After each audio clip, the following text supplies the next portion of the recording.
네, 안녕하십니까, 애청자 여러분. 돈 되는 부동산 함주원입니다. 네, 오늘은 이제 지난 시간에 이어서 세금적인 부분 3부로 해서 시청자분들에게 도움을 드리는 시간 갖도록 할 텐데요. 오늘 주제는 양도세입니다. 양도세, 말 그대로 우리가 부동산 투자하고 그 다음에 양도세를 얼마나 적게 내느냐에 따라서 수익적인 부분이 굉장히 또 크게 차이가 날 수가 있고 시청자분들이 가장 궁금해하실 내용일 것으로 판단이 되는데요. 그래서 오늘 시청자분들 양도세 관련해서 핵심적인 내용 위주로 설명을 해드릴 예정입니다. 제가 영상을 업로드를 해드리면 궁금하신 점에 대해서 많은 분들이 댓글을 남겨주고 있으십니다.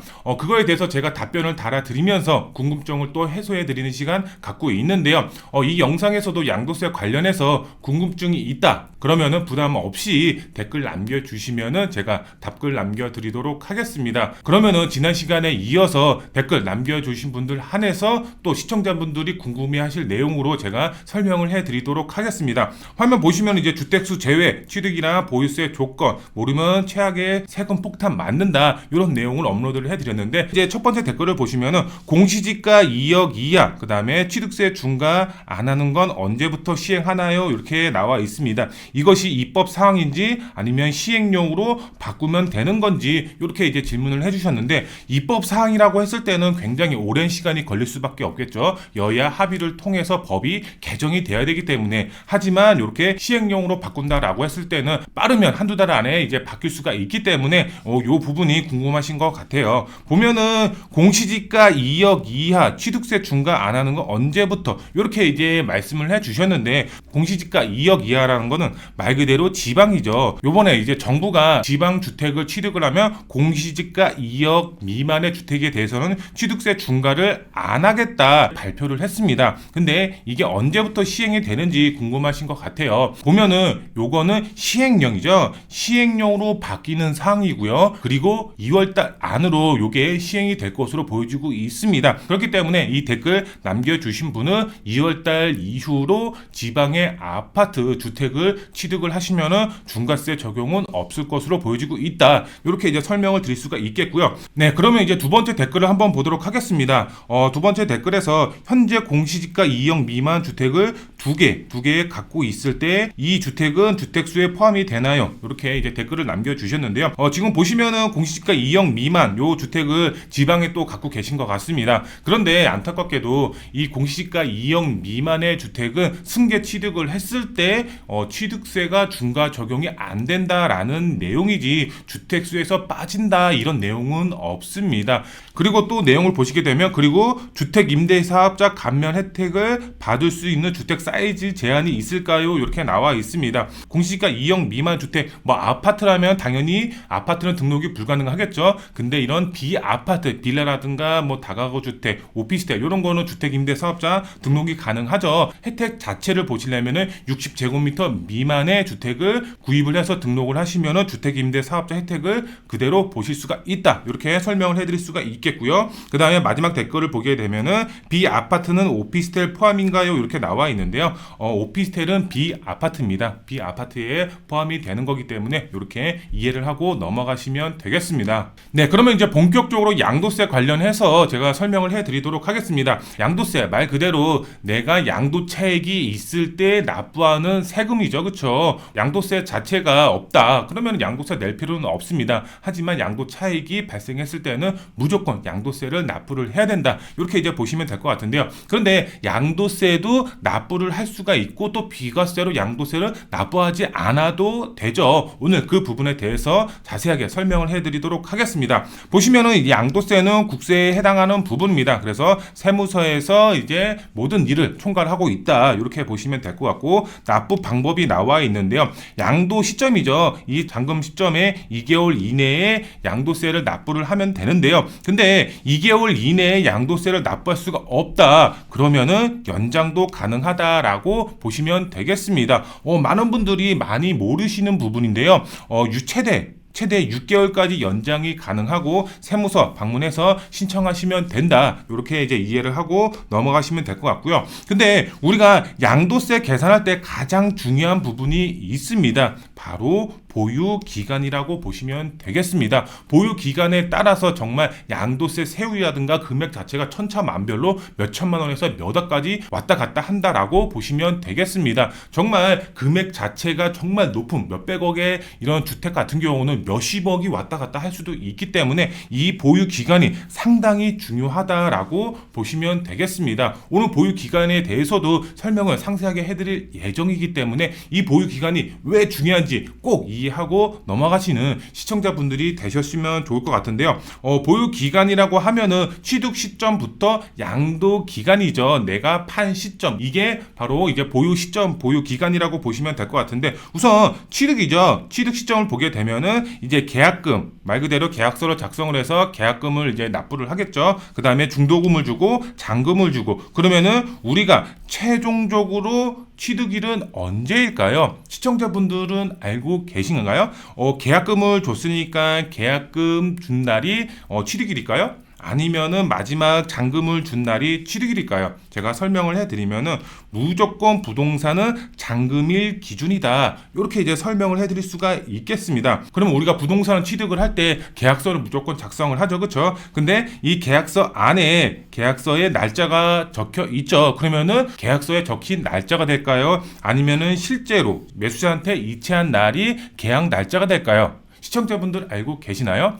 바로 실제 이체한 날이 취득일이다라고 보시면 되겠습니다. 계약서에 내가 잔금을 언제 했다 이렇게 명시를 했다라고 해서 그때 계약서 취득일이 되는 것이 아닙니다. 무조건 잔금이죠. 잔금을 실제로 이체한 날이 취득일이 된다. 그때부터 카운터가 시작이 된다. 이렇게 이제 이해를 하시면 될 것 같고요. 그 다음에 이제 양도죠. 양도. 내가 팔았을 때의 내용을 한번 보게 되면 똑같이 계약금을 주고 중도금을 주고 잔금을 줬고, 그 다음에 최종적으로 양도일, 내가 판 시점이 언제가 될까요? 똑같습니다. 바로 잔금 시점이다라고 보시면 될 것 같고, 그 다음에 또 계약서의 날짜가 중요하냐 아니면은 실제 내가 이체한 날이 중요하냐, 바로 이것도 똑같이 실제로 이체한 날이 최종적인 양도일이다라고 보시면 되겠습니다. 그런데 우리가 사정상 실제로 통장에서 이체하면 증거 자료가 남기 때문에 대부분 부동산 계약을 할 때 실제로 이체를 합니다. 그런데 사정상 나는 이체를 할 수가 없었다. 그러면 실제로 이체한 날이 없기 때문에 이때는 언제부터 카운트가 되느냐, 이것도 또 궁금해 하시는 분들이 많이 있습니다. 현금으로 주고 받았다. 그러면은 입증할 방법이 없겠죠. 그러면 언제 취득일이 되냐, 언제 양도일이 되냐, 이 부분도 상당히 중요할 수가 있겠죠. 이거에 대해서 설명을 해드리면은, 현금 거래로 인한 이체 확인이 어려운 경우에는 등기일 기준이 된다라고 보시면 되겠습니다. 등기를 치죠, 그렇죠? 등기 접수를 했을 때 등기일이 기준일이 된다. 취득일도 그렇고요, 양도일도 그렇다. 이렇게 이제 이해를 하시면 될 것 같아요. 네, 이제 또 중요한 게 이제 양도세 개념을 알아야 된다라고 보시면 될 것 같은데요. 네, 이제 내용을 보시면은 이제 양도일 기준, 이제 양도일 시점 이렇게 나와 있습니다. 이 양도일 시점이 상당히 중요한데요. 왜 중요한지 제가 설명을 해드리도록 하겠습니다. 1세대 1주택 2년 이상 보유를 했을 때 비조정 대상 지역인지 아니면은 이제 조정 대상 지역인지에 따라서 상당히 중요한 부분이다라고 보시면 될 것 같고, 그 다음에 요건 모두 충족을 하면은 비과세를 받을 수 있을 수가 있죠. 12억 초과 금액부터는 양도세를 납부를 하면 되고, 그 이하 금액에 대해서는 요건이 모두 충족이 된다라는 가정하에 비과세를 받으실 수가 있다. 그 다음에 충족 못하면은 이제 과세가 되는 부분이죠. 미등기나 아니면은 고가 12억 초과 주택 아니면은 다주택자 분들의 경우는 이제 양도세를 이제 납부를 하게 되겠죠. 근데 이 양도일 시점이 이제 상당히 중요한데요. 왜 중요하냐? 바로 과거는 중요하지 않다라고 보시면 되겠습니다. 현 시점 기준만 충족하면 된다라고 보시면 되겠습니다. 뭐 예를 들어서 제가 3주택자다. 그럼 다주택자가 되는 거겠죠. 다주택자로서 비과세는 받을 수 있을 수가 없습니다. 비과세 12억까지는 비과세를 받고 싶은데 비과세를 못 받아. 그러면은 양도세가 과세가 되기 때문에 양도세를 많이 이제 낼 수밖에 없겠죠. 그러면은 이 3주택에서 양도 차익이 가장 큰 거죠. 가장 큰 거를 비과세를 받으려고 합니다. 그러면은 예를 들어서 내일 비과세를 받으려고 합니다. 그러면은 내일 이전 오늘 안에 이 주택 두 개를 갖고 있는 주택을 처분을 하면은 내일 팔더라도 양도세 비과세를 받을 수가 있다라는 점입니다. 과거는 중요하지 않다라는 겁니다. 시청자분들 꼭 알고 계시면 되겠습니다. 그리고 이제 다음 부분은 이제 설명을 해드리면은 1주택자로서 비과세를 받을 수 있는 것은 몇 번일까요? 시청자분들 뭐 예를 들어서 비과세를 받을 수가 있는 거는 제가 위에서 설명을 드렸죠. 1세대 1주택자만 비과세를 받으실 수가 있는 겁니다. 내가 주택이 하나만 있어야지 비과세를 받을 수가 있는 거겠죠. 그러면은 내가 주택을 하나 갖고 있고 주택을 또 하나 갖고 있다. 2주택자다. 그럼 비과세를 받을 수가 있나요? 없나요? 그렇죠. 1번은 비과세를 받을 수가 없습니다. 2주택자이기 때문에. 그러면 2번을 한번 보도록 하겠습니다. 주택을 하나 갖고 있고 입주권을 하나 갖고 있습니다. 우리가 주택이라는 단어는 내가 주택을 갖고 있으면서 내가 실제로 거주를 하고 있는 것을 주택이라는 단어를 씁니다. 그러면은 거주할 수가 있는 주택을 하나 갖고 있고 요 입주권이라는 단어는 주택은 아닙니다. 말 그대로 주택은 아니고 서류죠. 내가 입주할 수가 있는 권리죠. 권리니까 주택일까요? 아닐까요? 주택이 아닙니다. 실제로 봤을 때는 주택은 아닙니다. 하지만 주택수에는 포함이 된다라고 보시면 되겠습니다. 예를 들어서 이런 개념이라고 보시면 될 것 같은데요. 시청자분들 중에 애완견 키우시는 분들 상당히 많이 있을 겁니다. 그러면은 우리가 뭐 예를 들어서 초등학생한테 너희 가족 인구수는 몇 명이야? 이렇게 초등학생한테 물어봤습니다. 초등학생이 이렇게 대답을 합니다. 저희 가족은 총 5명입니다. 이렇게 얘기를 합니다.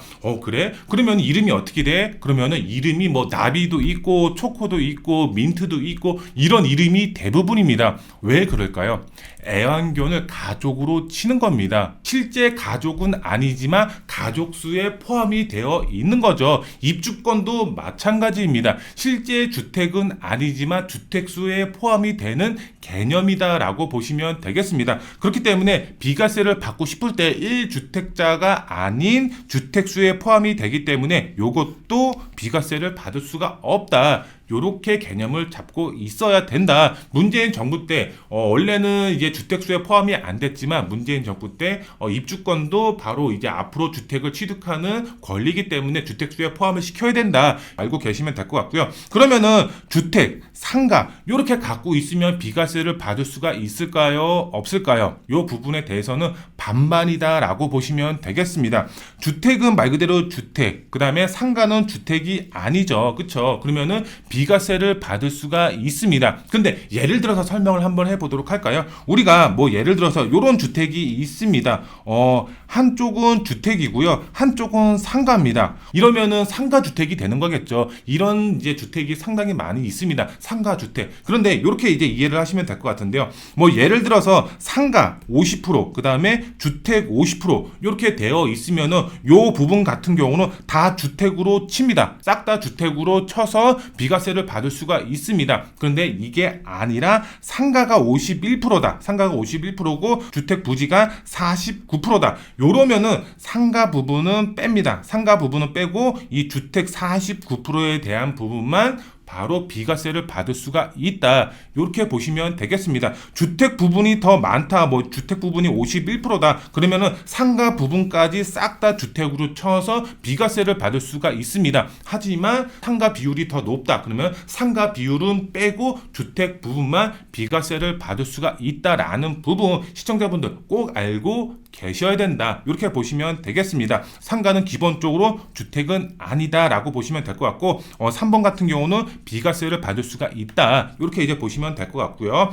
그 다음에 이 주택과 오피스텔을 같이 갖고 계신 분들이 있을 겁니다. 근데 요것도 비과세를 받을 수가 있고 반대로 또 비과세를 받을 수가 없습니다. 기본적으로 봤을 때 주택을 하나 갖고 있고 오피스텔 같은 경우는 기본적으로 상가입니다. 상가로 들어갑니다. 그런데 이 오피스텔을 주거 용도로 사용하시는 분들 상당히 많이 있습니다. 뭐 기본적으로 임차인 분들이죠. 임차인이 전입 신고를 했다. 그러면은 전입 신고가 말 그대로 이건 주택 용도로 사용하고 있다라는 게 입증이 된 거죠. 그렇기 때문에 이것은 주택으로 치유가 됩니다. 됩니다. 그러면은 이 부분 같은 경우는 비과세를 받을 수가 없는 부분이 되겠죠. 그런데 주택으로 사용하지 않고 있다, 뭐 사무실 용도로 사용을 하고 있다, 그러면은 이 주택에 대해서는 비과세를 받을 수가 있다. 이렇게 이해를 하시면 되겠습니다. 오피스텔의 기준입니다. 주택으로 사용하고 있느냐 없느냐에 따라서 비과세를 받을 수가 있다 없다, 이렇게 나눠진다. 이렇게 이해를 하시면 될 것 같고요. 그 다음에 5번 봤을 때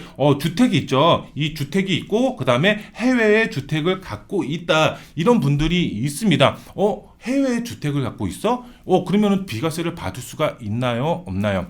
기본적으로 봤을 때는 비과세를 받으실 수가 있습니다. 우리가 비과세 같은 경우는 국내에 한해서만 작용이 된다라고 보시면 되겠습니다. 해외에 주택이 100채가 있든 200채가 있든 상관이 없습니다. 해외는 해외고 국내는 국내입니다. 국내의 주택에 한해서만 부동산 세금이 나온다라고 보시면 되겠습니다. 그렇기 때문에 해외에 주택을 갖고 있다라고 하더라도 이거는 주택수에 포함이 안 되기 때문에 최종적으로 국내에 내가 한 채만 갖고 있다, 그러면 비과세 혜택을 받으실 수가 있다. 이렇게 이해를 하시면 되겠습니다. 그렇기 때문에 3번, 4번, 5번 이렇게 다 비과세 혜택을 보실 수가 있다라는 점 꼭 시청자분들 알고 계시면 좋겠습니다. 네, 그리고 이제 시청자분들, 내가 다 주택자다, 아니면은 내가 2주택자다, 내가 주택을 갖고 있는데 비과세를 또 받을 수가 있는 부분이 있습니다. 특례 조건만 갖춰진다라고 했을 때는 비과세 혜택을 받으실 수가 있는데 어떤 조건이 있는지 제가 설명을 해드리도록 하겠습니다.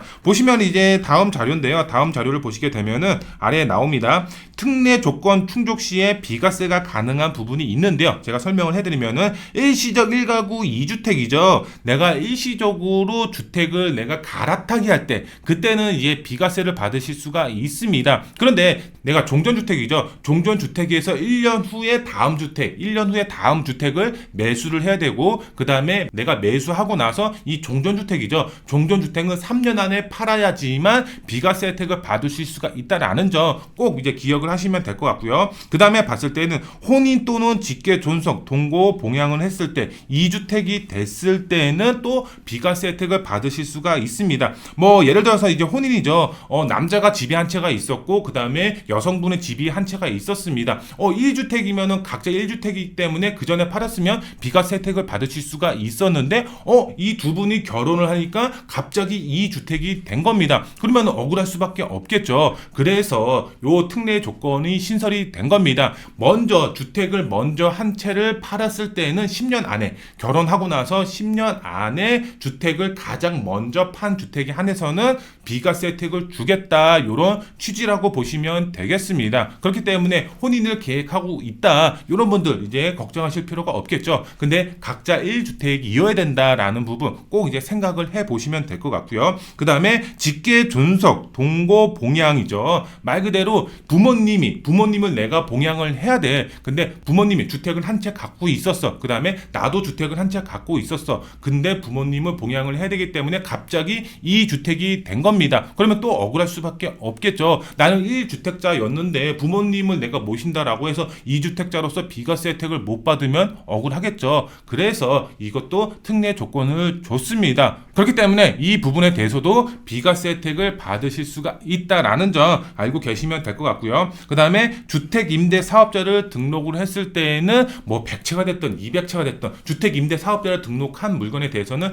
일시적으로 주택수에서 빼줍니다. 빼줌으로써 내가 갖고 있는 1주택, 뭐 아파트가 됐던 뭐 단독주택이 됐던 이 주택에 대해서는 12억까지는 또 비과세 혜택을 받으실 수가 있다라는 점 시청자분들 꼭 알고 계시면 되겠습니다. 네, 그런데 시청자분들, 비과세를 받을 때 주의해야 될 점이 있습니다. 어떤 주의사항이 있을까요? 바로 이 비과세 같은 경우는 거주 요건이 있다라는 점입니다. 비과세를 받기 위해서는 거주 요건이 무조건 충족이 돼야 되는데요. 어떤 충족 요건이 있는지 제가 설명을 해드리면은, 우선 조정 대상 지역이다, 아니면 비조정 대상 지역이다, 이렇게 나눠집니다. 이제 조정 대상 지역 내에서는 2년을 무조건 필수적으로 거주를 해야 된다라는 점입니다. 뭐 거주를 했으니까 보유는 당연히 2년 채워지겠죠. 그 다음에 비조정 대상 지역이다. 비조정 대상 지역 같은 경우는 거주 요건이 없다라는 점입니다. 보유만 2년 했을 때에는 바로 비과세 혜택을 받을 수가 있다라는 점 시청자분들 알고 계시면 될 것 같은데요. 근데 여기서 중요한 포인트가 있습니다. 우리가 서울 25개 자치구가 싹 다 투기 과열 지구였습니다. 조정 대상 지역으로 묶인 적이 있었습니다. 그런데 이 시점에 주택을 취득하는 분들 상당히 많이 있었을 겁니다. 이런 분들이 상당히 중요할 것으로 보여지고 있는데요. 취득 시점이죠. 취득 시점. 조정 대상 지역이었고 현재 비조정 대상 지역으로 변해도 거주 요건 2년을 무조건 충족을 해야지만 비과세를 받을 수가 있다라는 점입니다. 예전에 이제 문재인 정부죠. 서울 25개 자치구가 싹 다 조정 대상 지역으로 묶였었습니다. 그런데 지금은 어떻죠? 지금은 강남 3구와 용산 빼고는 싹 다 비조정 대상 지역으로 변했습니다. 그런데 나는 요번에 주택을 팔아야 되겠다. 나는 비조정 대상 지역이니까 비과세 혜택을 받을 수가 있겠지. 근데 거주 요건은 안 채웠어. 그럼 비과세 혜택을 받을 수가 없다라는 점입니다. 무조건 취득 시점에 조정 대상 지역이었다. 그러면 2년 거주 요건을 필수적으로 채워야 된다. 취득 시점에 조정 대상 지역이었는지 아닌지 정말 중요하다. 꼭 필수적으로 확인을 하시고 양도 계획을 세워야 된다. 이 부분 시청자분들 상당히 중요하다라고 보시면 될 것 같고요. 그 다음 내용에 이제 비과세 특례가 있었죠. 이 부분도 똑같습니다. 비과세 받을 수가 있는 거주 여건 특례가 있습니다. 어떤 특례 조건이 있는지 제가 설명을 해드리도록 하겠습니다. 거주 여건 특례 보시게 되면은 첫 번째로 봤을 때는 민간건설, 공공건설, 공공매입 임대건설 요거 같은 경우는 거주 여건 5년 이상만 채우면은 비과세 혜택을 받으실 수가 있겠는데요. 말 그대로 이제 임대죠. 임대 물건이기 때문에 뭐 예를 들어서 임차인이죠. 임차인, 그 다음에 요렇게 임차인은 뭐 예를 들어서 3년 동안 거주를 했다. 그 다음에 내가 2년 거주했다. 5년을 맞췄죠. 그러면 비과세 혜택을 받을 수가 있는 겁니다. 예를 들어서 임차인이 3년이 아니라 5년 거주했고 내가 이제 1년도 거주를 안 했다. 그래도 비과세 혜택을 받을 수가 있는 겁니다. 최종적으로 무조건 5년만 거주를 하면은 비과세 혜택을 받을 수가 있다라는 부분 시청자분들 꼭 알고 계시면 좋을 것 같고요. 그 다음에 부득이한 사유가 있을 겁니다. 뭐 직업상 뭐 예를 들어서 지금 서울에 거주를 하고 있지만 지방의 발령을 받아서 내려갈 수밖에 없는 상황이다. 그러면 2년 거주 요건을 채워야 됐었는데 2년 거주 요건을 못 채웠다. 그런데 지방의 발령이 나서 어쩔 수가 없었다. 이러면은 바로 비과세 혜택을 또 특례 조건으로 해서 받을 수가 있겠고요. 뭐 질병이나 요양 똑같고요. 취약 뭐 예를 들어서 자녀 교육 때문에 뭐 내려갈 수밖에 없었다. 거주 요건 못 채웠다. 이래도 특례 조건으로서 비과세 혜택을 받으실 수가 있다. 근데 이 취약이죠. 학교 같은 경우는 고등학교 이상부터 가능하다라는 부분입니다.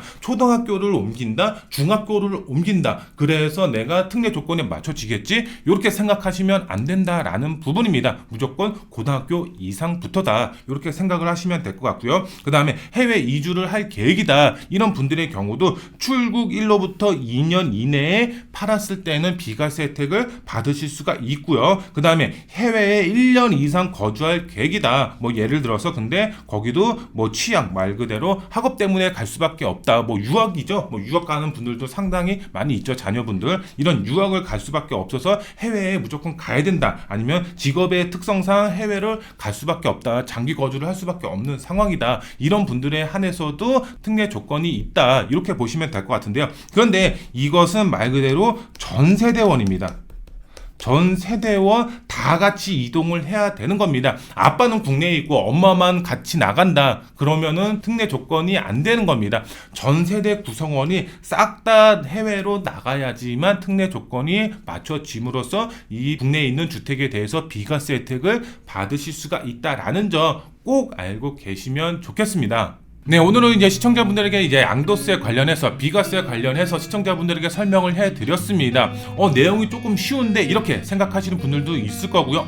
처음 접하는 내용이었네 이렇게 생각하시는 분들도 분명히 있었을 겁니다. 내용이 쉬웠던 분들의 경우는 다음 내용을 조금 중점적으로 보시면 좋을 것 같습니다. 다음 내용에서는 제가 바로 양도세 세율과 중과세 그 다음에 장기별 특별공제에 대해서 설명을 해드릴 예정입니다. 그만큼 양도세 세율과 중과세 얼마가 나오는지 양도 차익에 따라서 내가 얼마만큼의 세금을 내는지 계산을 직접적으로 이제 들어가야 되는 부분입니다. 상당히 조금 어려울 수도 있는 부분이 있습니다. 그렇기 때문에 조금 쉬웠던 분들의 경우는 다음 내용을 조금 기대를 해 보시면 좋을 것 같고요. 내용이 조금 어려웠던 분들의 경우는 댓글 남겨주시면은 어려웠던 부분을 제가 해소해 드리도록 하겠습니다. 네, 오늘 방송은 여기서 마무리해 드리도록 하겠습니다. 다음 영상과 상담 시간에 또 찾아뵙도록 하겠습니다. 감사합니다.